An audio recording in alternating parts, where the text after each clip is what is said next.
السلام عليكم أعزائي المشاهدين، حسب ما تشاهدون نحن اليوم في محل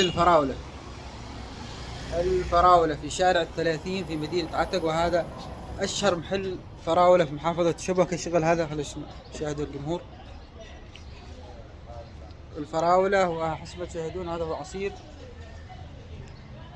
الفراولة. هذا عصير فراولة له فوائد صحية متعددة: مقوي عام، وقاية من السرطان، تنظيف ضغط الدم، تعزيز صحة العين، ينشط المعدة، تجميل البشرة، حماية المثانة، مبيض، طبيعي الأسنان، في نظافة، رائحة مضاد الأكسدة يعني، وطارق صاحب المفيد، عدد من الوصفات التي تنفع مع الفراولة.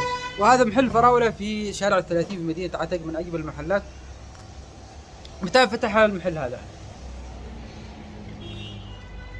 يعني الإقبال عليه يكون الساعة كم؟ ويكون الإقبال عليه خاصة في العصر وفي المساء، وهو أشهر محل فراولة في مدينة عتق، ويباع الكاس ب700 و800 و1200. فنتمنى لهم التوفيق والنجاح، وزوروهم في شارع 30.